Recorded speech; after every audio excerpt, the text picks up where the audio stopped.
Star Wars Battlefront is a classic series. The first one was released in 2004, Battlefront 2 came in 2005, and 10 years later, we have finally been given the next chapter of Battlefront. So, was it worth the wait?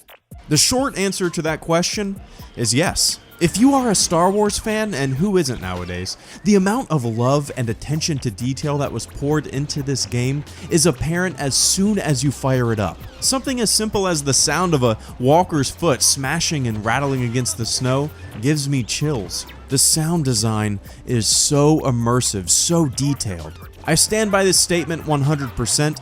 There has never been a game that captured the atmosphere of Star Wars so perfectly. The technology is finally there to bring it to life. As someone who owns a set of screen-accurate Stormtrooper armor, I am so appreciative that they captured Stormtroopers the way that they did. With the flaws, the crooked brow, the dirt, the scuffs, the character models and texturing overall are some of the best I've ever seen. Every planet, of which there are 4, looks and feels incredible. Hoth, my god, if you don't crack a smile while you're running around on the snow, you're not human. Tatooine, holy hell. The sand, rocks, and the haze, the huts, the hangars are so well done that it makes me giggle with delight. Endor, come on. It is hands down the best forest environment I've ever seen in a game. Sullust, boy oh boy, you can almost smell the ash. They captured the essence of Star Wars perfectly. I'm playing Battlefront on the PC, and for those of you who are curious, I'm using a Radeon R9 390 GPU, an Intel i7 processor, 16 gigs of DDR4 RAM, and have this puppy installed on my 250 gig solid state drive. Ultra settings all the way. So when talking about Star Wars Battlefront, you kind of have to look at it from 2 perspectives. One is that of a Star Wars fan, and the second is of a fan of shooters overall. As a Star Wars fan, I'm blown away. Absolutely blown away. And as a fan of shooters overall, as someone who has played shooters pretty much all of his life since Wolfenstein and Doom, I'm having a lot of fun.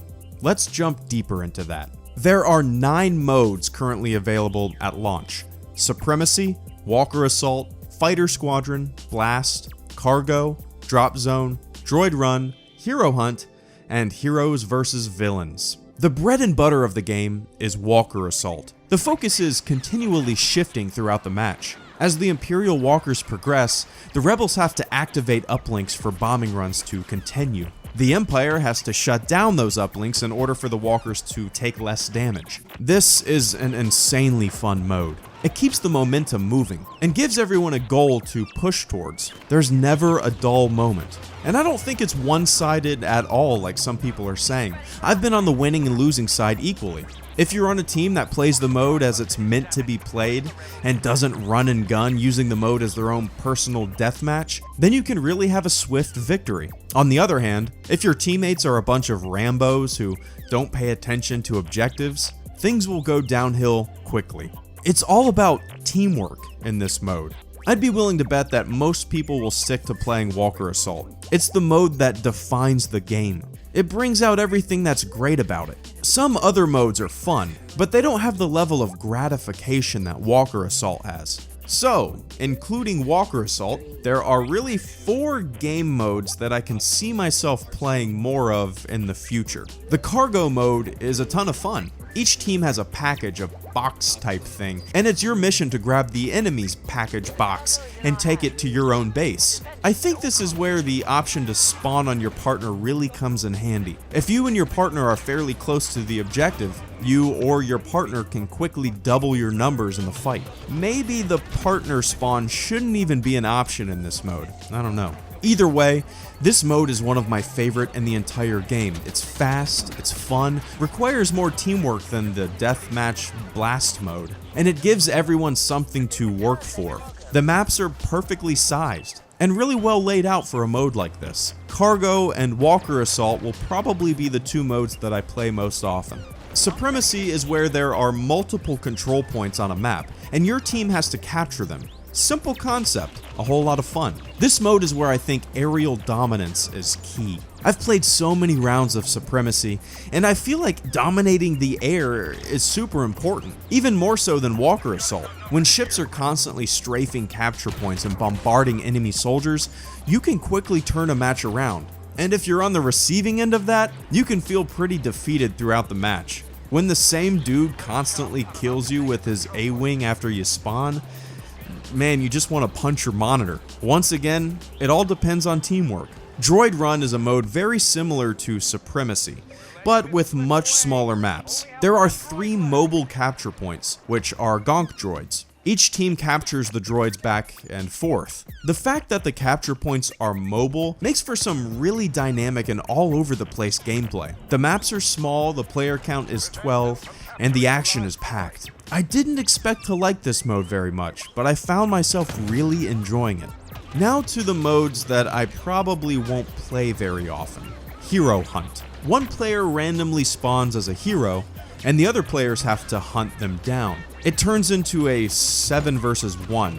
It's fun, fast-paced, a good mode to practice using heroes on, but it's not a mode I'm gonna spend much time on. Don't get me wrong, it is satisfying laying waste to a bunch of stormtroopers as Han Solo, but the fun is short-lived, and then I'm ready to go back to Walker Assault. Fighter Squadron is super chaotic. It took me a while to get used to the controls, but after a few rounds I felt like I kinda had the hang of it. I might end up picking up a controller to make things a bit easier. It's pretty tough, at least for me, to control the ships with a mouse. So your ships have perks, like the TIE Interceptor has a missile that it can fire, it also has a speed boost. Both are pretty effective. But when it comes to piloting, I actually completely avoid the ship perks that are in Walker Assault mode that are lying around on the ground. I'd rather be on the ground fighting. I enjoy the ground combat a lot more than the aerial stuff. And also, I'd be wasting a seat for someone who is better at flying than I am. The Fighter Squadron mode is something that I probably won't play very often. Some people might like it, but it's definitely not why I enjoy Battlefront. I won't say that it feels like filler, because you definitely need something like this in the game. For what it is, it's pretty fun. A deathmatch in the sky. Heroes vs. Villains is basically a 6-on-6 match, where 3 people from each team spawn as 3 heroes or 3 villains. When a team wins 5 rounds, the game is over. This is definitely my least favorite mode. I'm sure some people will like it, but I don't really enjoy playing as a hero or a villain. And when it comes to Walker Assault and Supremacy, I actually don't think these type of characters should even be in the game. Yeah, I know they were a big part of the original Battlefront games, and some of you might think me saying this is a sacrilege, but they just feel out of place. But I will admit, they are nowhere near as much of a nuisance as I thought they would be. They're actually kind of rare to see in Walker Assault and Supremacy. They're infrequent enough to where I don't flat out hate their appearance. When I realized that their usage was subtle in those modes, I really let out a sigh of relief. The mode Drop Zone was one that I was really looking forward to. The idea sounded cool, but I just think the execution of it was kind of messy. I feel like the maps are way too small for something like this. So pods drop from the sky, each team has to claim each pod. Sounds fun, but man, like I said, the maps are so small and it's just hectic, and not a fun type of hectic. If the maps were tripled or even quadrupled in size, even something like the size of a Supremacy map, I think it would be a lot more fun. I feel like it should have been way bigger with more people, with pods dropping all over a giant map. Capture times could take longer. Making something like that would have been more effective. It would have been similar to Supremacy, but with capture points that randomly pop around the map. I don't know. I feel like this mode was a wasted opportunity. And then you have Blast, a mode that is pretty much team deathmatch. There's not much to say about it. When a team reaches 100 kills, they win. It was the first mode that I ever tried. It's a good way to get familiar with the game, but I'm more of an objective-based gamer. I need a goal. It's a mode that I'm sure I will play from time to time. It's actually the mode that I find myself doing best in, but I'd rather play a mode that is heavy on teamwork. So those are the 9 game modes. They're all pretty fun, some way more than others, and you'll definitely end up picking a favorite that suits your style of gameplay. Speaking of gameplay, what do I think of it overall? Is it the game that I was hoping for? The game that I've been picturing in my head since the day it was announced? Yes, absolutely yes. If you've been around the HelloGreedo YouTube channel for a while, I think you'd be able to guess that this is my dream Star Wars game. And as a shooter, I think it's pretty solid. And no, I'm not gonna play it in third person. I said it years ago, I want to feel like a foot soldier. I don't want to play in Gears of War mode. People say third person is easier. I disagree completely. I do pretty goddamn good in first person. I could see playing it in third person with a controller, but when you're on a PC using a mouse and keyboard, I just don't see the point of playing third person. The little perk pickup thingies that you find on the ground are a lot of fun and adds an awesome level of variety to the way you wage war. The thermal imploder is so awesome. The bazooka thing is a blast to use. The proximity mines, they're a cheap way to get a kill while defending an objective. When I grab one of the temporary perks, it gives me the same feeling that I have when I run over a question mark box in Mario Kart. Ooh, what am I gonna get this time?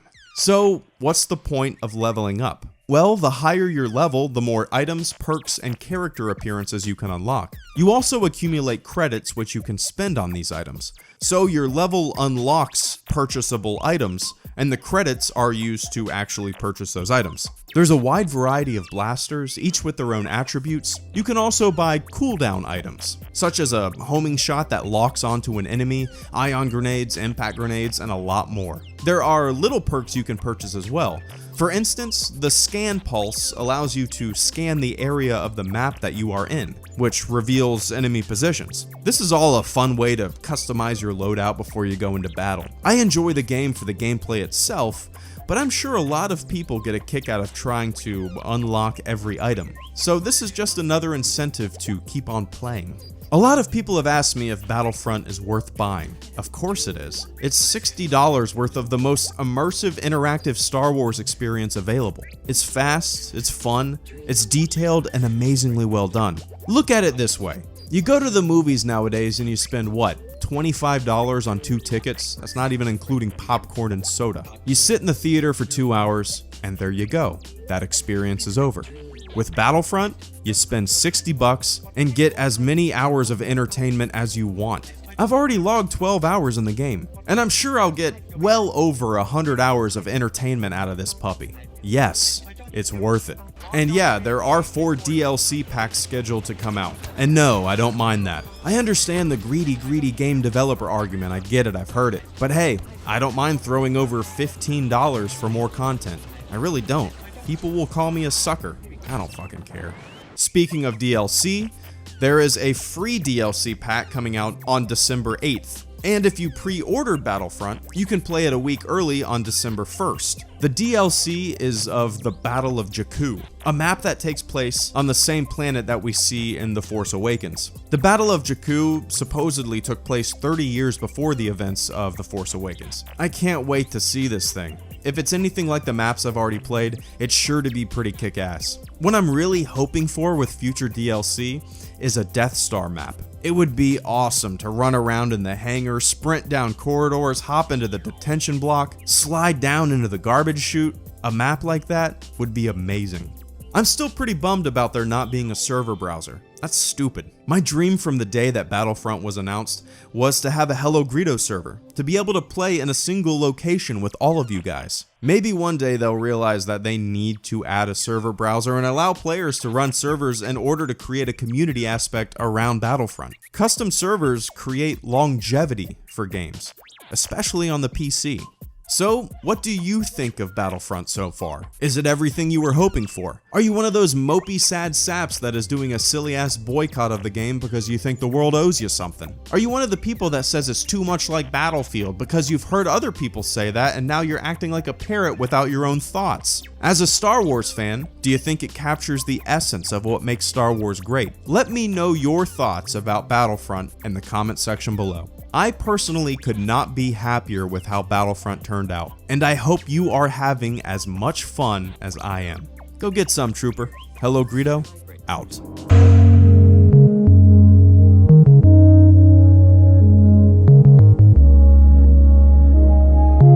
Always with you, it cannot be done.